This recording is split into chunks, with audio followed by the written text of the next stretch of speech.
Nessa segunda-feira, dia 1º de abril, no plenário da Assembleia Legislativa do Paraná, na nossa capital Curitiba, às 9 horas e 30 minutinhos da manhã, tem a audiência pública em alusão ao Dia Mundial do Autismo, tá? Muito importante isso. Mediado, claro, pela deputada estadual Flávia Francischini, que tá aqui ao vivo nos estúdios da Rádio Ilha do Mel FM, tá aqui do meu lado. A gente já vai falar com ela. Flávia Francischini, que é advogada, policial federal, deputada estadual e mãe de um adolescente autista. Flávia, seja muito bem-vinda aqui aos estúdios da Rádio Ilha do Mel. Como é que está? Tudo bem? Tudo jóia, boa tarde, obrigada Adilson, obrigada a toda a rádio, toda a equipe e os ouvintes que dispensaram um momentinho, alguns minutos para poder nos ouvir. Eu anunciei a sua chegada, né? O pessoal está ansioso já. E eu estou retornando, né? Isso, retornando. É a segunda vez, né? Segunda vez. Segunda vez, que seja a segunda de muitas outras. De muitas outras, trazendo só coisas boas. Só coisas boas. E o assunto de hoje é um assunto muito importante, está muito em evidência, né? O autismo. Flávia, deputada, explica pra gente um pouquinho mais a sua experiência e fala um pouquinho mais do autismo. Tem muita gente que tá ouvindo a gente, a maioria, né? As pessoas não entendem ainda, que é novo, muita coisa se fala, mas de nada se tem certeza. Explica um pouquinho pra gente, nessa sua vivência, na sua experiência, o que é o autismo, de uma forma simplificada, que não tem tempo para falar tudo, né? Com certeza. Então, o autismo, eu conheci o autismo com o diagnóstico do meu filho. Eu queria ter conhecido antes para começar a trabalhar antes, né, com essa bandeira que virou um propósito de vida, na verdade. Nós temos um filho de 13 anos que foi diagnosticado aos 4. Aos 4 anos? Aos 4 anos. E quando nós recebemos o diagnóstico, a gente ficou sem chão. Né? Ficou realmente deprimido. Por quê? Porque um pai e uma mãe não deixam nunca de amar o filho, mas o medo da gente, a todo tempo, de não saber lidar com a situação, de não saber suprir o Bernardo em todos os momentos. Então, assim, foi traumático. E eu sinto que hoje acontece muito isso, né? Muita mãe, muito pai que, quando recebem um diagnóstico, não sabem por onde começar. E quando recebem, porque existem lugares que ainda não têm esse diagnóstico. E a forma que recebem também, E a forma que recebem. Então, a partir do momento que a gente teve o diagnóstico do nosso filho, a gente investiu realmente no tratamento dele, na fisioterapia, na fono. Ele não andava, não falava até os 4 anos, usava fralda. E a gente investiu em tudo e viu que deu certo. Porque hoje o Bernardo dá nó em pingo d'água com 13 anos. Olha só. Então, assim, é o primeiro da turma de nota, mas é o primeiro da turma de bagunça também. Né? Então, assim, hoje ele leva uma vida normal, mas porque a gente teve a possibilidade de fazer isso. E eu sempre conto uma história que é real. Todas as vezes que a gente chegava num consultório para atender para o Bernardo ser atendido pelo neuro, pelo psiquiatra, às vezes a gente encontrava outras famílias, né, com crianças ali com a mesma característica do Bernardo, mas que eu tinha certeza que ali eu estava sendo atendida pelo meu plano de saúde, a pessoa estava ali pelo SUS, provavelmente ela ia esperar mais 1 mês para ser agendado, para fazer um diagnóstico, ou mais 7, 8 meses para começar uma fisioterapia. E a gente que é mãe, a gente que é cristã, a gente não consegue ser feliz sozinho, né? Então isso me incomodava muito, e aí nesse período eu abri um instituto Fazer o Bem Sem Olhar a Quem. Então, mesmo antes de vir para a política, eu já tinha essa bandeira, esse propósito. E esse instituto, ele visava atender as famílias mais humildes, ajudando a fazer essas marcações de consultas. Até porque o tratamento, né, existem tratamentos, né, mas ele é um pouquinho caro, né, não é acessível a todo mundo. Vai de autista para autista, né? Mas depois que você tem um diagnóstico e esse laudo, porque para você começar um tratamento para o autista, você precisa ter um laudo diagnosticado pelo neuro ou pelo psiquiatra. Aí vem o primeiro processo difícil, né? Cada vez mais a gente não tem encontrado esses profissionais, porque realmente, se você for numa faculdade hoje de medicina, né, o jovem que está estudando está pensando em ganhar dinheiro. Não que seja errado, mas está pensando em ser cirurgião plástico, dermatologista. Então, assim, está escasso a quantidade de profissionais, neurologistas e psiquiatras. E eles são fundamentais para a gente ter um diagnóstico. A partir do momento que você tem um diagnóstico, aí você vai fazer uma terapia, vai fazer uma fisioterapia, uma ecoterapia. Então, assim, é difícil pela questão financeira e também é difícil hoje pela quantidade de profissionais que podem fazer o diagnóstico. Deputada, pelo que a senhora acabou de relatar, a sua inspiração veio do seu filho, né? Foi diagnosticado, quase falei, com autismo, aos 4 anos, né? E Com a sua experiência em tudo, todas as coisas que a senhora já viveu nessa área, e sobre essas dificuldades que a senhora acabou de relatar aqui para a gente, existe alguma outra? Quais são as dificuldades que as famílias que têm filhos autistas, que elas enfrentam durante aí a sua jornada do dia a dia? Então, além dessa dificuldade, porque não tem o acesso ao diagnóstico, né, ao profissional, infelizmente nos postos de saúde a gente não encontra esses profissionais, e eu te digo que não é culpa do gestor, porque os gestores têm tentado, a gente recebe muita ligação de prefeito querendo indicação de profissional para poder levar para a sua cidade. Tem a dificuldade também da aceitação, que é muito grande.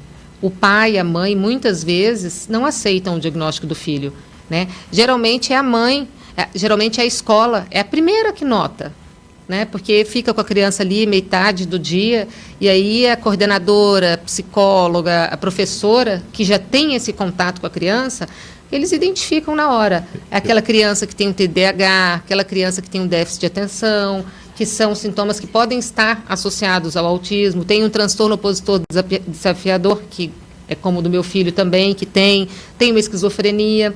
E a escola é a primeira a chamar para conversar. E aí o que acontece? Quando chama aquele pai, aquela mãe, é lógico, isso não é com todos, mas a grande maioria, às vezes, por falta de estrutura emocional também, não só financeira, a família não aceita que o filho é autista. E aí vem o segundo problema, né? Porque aí a família não aceita e, com isso, não começa o tratamento.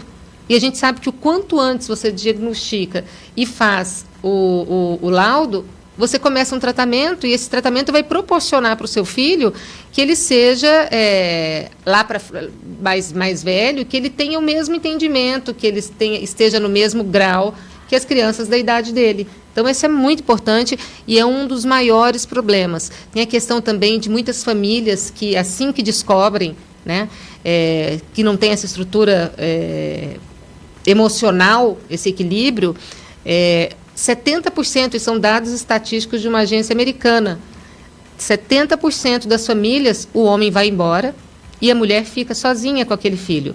Só que aí fica com aquele filho, fica com a autoestima baixa, fica com mais uma renca de filho em casa, sem estrutura financeira nenhuma. Precisando de um apoio, Precisando de um apoio. E, infelizmente, o índice de suicídios tem crescido muito entre mães de autistas, né? Quando elas tiram a sua própria vida e tiram do filho também, ou quando elas tiram só delas. Então, isso tem sido muito preocupante para a gente. O que a gente ouve muito quando sociedade, né, esse preconceito que a senhora acabou de dizer, você, né, acabou de dizer, que acontece na própria família. Mas a sociedade também ainda ela é muito preconceituosa com o autismo, né? Sim, sim. Eu sofri várias vezes com isso e nas palestras que a gente tem feito, a gente costuma falar exatamente isso para a mãe e para o pai. Olha, levanta essa cabeça, o filho é seu, se Deus te deu é porque você tem uma missão na sua vida, né? Filho não é cruz, de jeito nenhum. É bênção, né? É bênção. E se você está precisando de ajuda, a gente vai correr atrás de ajuda. Tem as APAES, tem os institutos, tem a lei do autista, a Berenice Piana. Então, a gente vai para respaldar essa mãe que está se sentindo desorientada, se sentindo realmente sem chão. A gente vai para dar uma injeção de autoestima nessa mãe, para mostrar, olha, é bola para frente, né? Seu filho depende de você incondicionalmente. O maior amor que ele vai ter vai ser o seu. E, assim, para o início, quando faz esse diagnóstico, é importantíssimo que a mãe esteja firme com o filho para passar por todo esse processo. Deputada, aproveitando que a senhora comentou sobre leis, a senhora poderia explicar um pouquinho sobre as leis que estão vigentes hoje sobre autismo? Para o pessoal que nos ouve agora, também tem aquela mãe, aquele pai que tem um filho autista e não sabe dos direitos, né, que ele tem também. A senhora poderia falar um pouquinho sobre isso para a gente? Sim, a gente tem a lei do diagnóstico precoce, que ela é de 2012, eu não sei ao certo hoje o número, porque vai mudando, né, a alteração com a data, mas é do diagnóstico precoce. Inclusive foi a lei proposta pelo meu marido, Fernando Francischini, enquanto deputado federal lá na Câmara Federal. Essa lei ela foi aprovada na votação dos deputados federais por unanimidade com os 514 deputados, e ele traz a oportunidade, ele dá o direito para a família de começar a fazer o diagnóstico do filho assim que ele nasce. Essa lei, ela garante que crianças de 0 aos 18 meses seja mensalmente consultada por aquele, sabe, o clínico geral, o pediatra que vai atender o seu filho ali quando de 1 ano até os 12 meses, que você faz rotineiramente, aquelas consultas mensais, ali junto, na hora que o pediatra está consultando aquela criança, o pediatra tem a propriedade para identificar já alguns sinais que fazem com que aquela criança não tenha o mesmo comportamento, não tenha o comportamento que deveria ter com aquela idade, né? Isso pode ser observado uma vez por mês até fazer os 18 meses. Né? E aí o que acontece? Esse diagnóstico precoce dá essa oportunidade, né, da criança ser cuidada até os 18 meses, ser averiguada, né? Todo mês, quando a mãe vai lá fazer a consulta, o médico vai olhar se a criança está olhando no olhinho, se a criança está balbuciando alguma coisa, se a criança já está atendendo comandos, porque o médico sabe em que período a criança já tem que apresentar esses sinais, geralmente aos 6 meses. Então, o médico, na hora que vai consultar a criança e tenta levantar a criança, ela não consegue ter esse mesmo movimento, ainda está muito molinha, eles vão identificar, do diagnóstico precoce. E aí, se você faz esse diagnóstico rápido, mais rápido vai ser o tratamento, né? A gente tem também a lei Berenice Piana, que é a lei do autista. Né? A lei Berenice Piana é a lei que respalda, que mostra que o autista ele tem que estar acompanhado, ele tem direito de estar acompanhado com um profissional de apoio dentro da sala de aula, que não é o professor, é mais um profissional de apoio para cuidar dele ali, para ajudar. A questão de filas, questão de prioridades, é a lei do autista. Bem respaldada. A gente tem também a lei da inclusão, que aí trabalha leis, né? Muitas leis, que trabalha principalmente a questão da sociedade civil, aprender a reconhecer, a respeitar e a incluir o autista, porque assim, é um assunto novo para todo mundo, né? Então assim, eu falo por mim, quantas vezes eu estava no mercado com meu filho pequeno, ele tinha uma crise, se jogava no chão, e aí as pessoas olham e falam assim, nossa, ela não dá educação para a criança, está dando birra, né? E aí você não sabe o que está passando nessa família. Né? Isso aí acaba com a gente. E aí a lei da inclusão vem para realmente mudar a mentalidade dessas pessoas, da sociedade civil. E a gente tem sentido muito nas nossas palestras que hoje a gente tem a presença de familiares, de autistas, mas também a gente tem o dono da pizzaria que quer saber como lidar com autistas que pode chegar, até para ele orientar os seus garçons, né? Ou um espaço de parque, de diversões, né? Que está ali um empresário, a sociedade civil querendo aprender a lidar com o autista. E a gente, que é mãe de autista, a gente fica com o coração muito mais tranquilo. Com certeza. Né? Qualquer estabelecimento comercial, onde um pai e uma mãe, né? Pais de autista, chegam e veem que o estabelecimento tá apropriado para receber o filho ali, né? Então, aquilo conforta também, né? Com certeza. Porque hoje em dia a gente vive num mundo onde todo mundo é juiz, julga e aponta o dedo. E o que a gente vê muito no dia a dia se falar é todo mundo quer ser o médico. Aquele tem autista, aquela criança faz isso, faz aquilo, é autista. Não é assim, tem que ser um laudo por um profissional qualificado, né? Qualificado. Como a senhora, você acabou de dizer, a deputada, né? Vamos falar assim, mas a deputada acabou de dizer. Mas esse preconceito na sociedade ele é um preconceito mais pela ignorância do que por outra coisa, né? Pela falta de conhecimento, sim, né? Isso é não é muito por maldade. mais pela ignorância. E porque é um assunto muito novo, né? Mas assim, a gente já está muito feliz porque a gente está contando cada vez mais nessas palestras ou em todas as audiências públicas que a gente faz na Assembleia, a gente tem contado com um alto índice de convidados ali que não são parentes ou pai e mãe, e isso deixa a gente muito feliz. As escolas também têm que fazer... As escolas, a capacitação dos professores, a capacitação até mesmo dentro de um hospital, porque ali o médico pode conhecer um autista, mas até você chegar ao médico dentro de um hospital, você passa pela portaria, você tem um porteiro, você tem um atendente, você tem a recepcionista, você tem a pessoa da limpeza, você passa por 4, 5 pessoas. Então, essas pessoas precisam saber lidar também, tratar o autista, né? Então, a capacitação dos profissionais da saúde é muito importante. O que a gente ouve falar muito também, que é uma coisa errada, é a lei da receitinha pronta. É autista, não. Cada caso é um caso, cada autista não é igual. Não é igual, todos tem um leque. Né? Antes a gente tinha o Asperger, né? Tinha o autista mais severo e tinha o autismo. Hoje a gente tem o espectro autista, que é muito importante, que é um leque, dentro desse leque a gente tem os graus do autismo, o que é importantíssimo, porque cada um, independente do grau, cada um tem o seu tratamento. Eu conheço mães que não precisam dar remédio para o filho. E eu queria muito ser uma dessas mães, né, que fazem tratamento só com terapia, com psicólogo, e a criança não precisa tomar remédio. Já o meu filho toma remédio desde os 4 anos. Então, imagina quantos anos ele vem tomando remédio. Está com 13 hoje, né? Com 13 anos, ele toma 5 remédios por dia.